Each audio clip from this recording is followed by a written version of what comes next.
Bonjour à tous. Bonjour Xiaming. Bonjour. Bon, alors qu'est-ce qu'on va faire Xiaming aujourd'hui? Alors aujourd'hui on va faire une visite du Podala. Ça c'est un des endroits les plus importants quand on est à Lhasa. C'est évidemment très très symbolique de la ville et du patrimoine, de la culture de tout un peuple tibétain. Donc on va commencer à marcher un petit peu.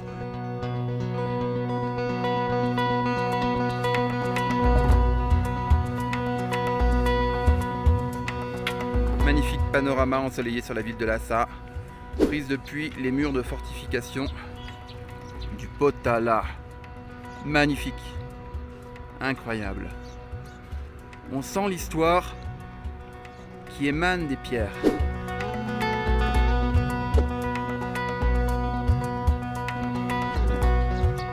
Alors Xiaming, ça va? C'est pas trop dur? Ça va pour l'instant, mais je me souffre quand même à cause de l'altitude. Ouais, on est quand même à 3500 mètres et donc le manque d'oxygène se fait sentir.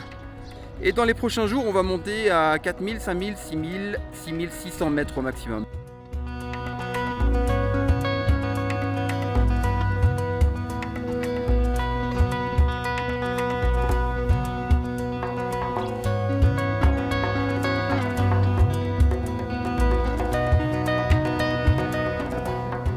Me voici donc dans l'enceinte du Potala. C'est absolument magnifique, majestueux, conforme à ce que j'imaginais, à ce que je fantasmais.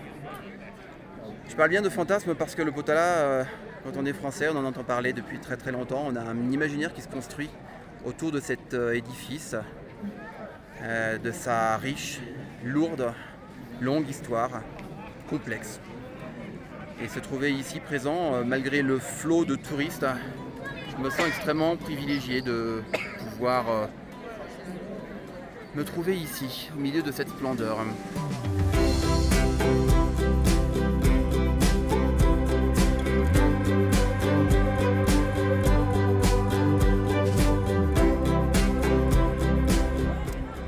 Voilà, retour à l'extérieur du Potala. J'ai demandé ce qu'était que cette couleur qu'on retrouve évidemment partout, qui est si typique du Potala, si typique aussi du Tibet et de tous les lieux de culte bouddhique.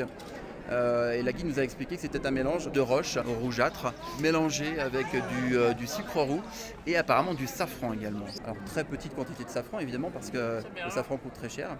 Donc on enduit les murs de cette couleur-là qui est le symbole de la loi, m'a-t-on expliqué, qu'on combine avec le blanc qu'on voit derrière, qui est également un mélange de roches, notamment calcaire et sucre blanc, et lait de yak apparemment, et qui serait le symbole de la majesté.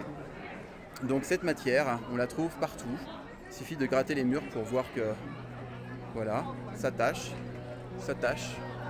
mais apparemment ça s'enlève très facilement.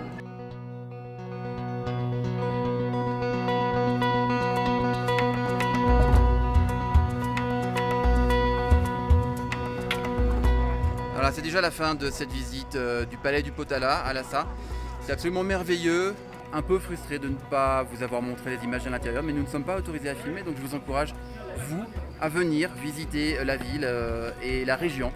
J'ai à côté de moi ma camarade Xiaming. Qu'est-ce que tu penses? C'est très difficile de résumer une visite aussi riche, aussi dense, mais si tu pouvais, exercice difficile en 3 mots, nous dire quel est ton ressenti? 3 mots, je dirais luxueux, sacré et unique. Et je pense ça unique, c'est très unique.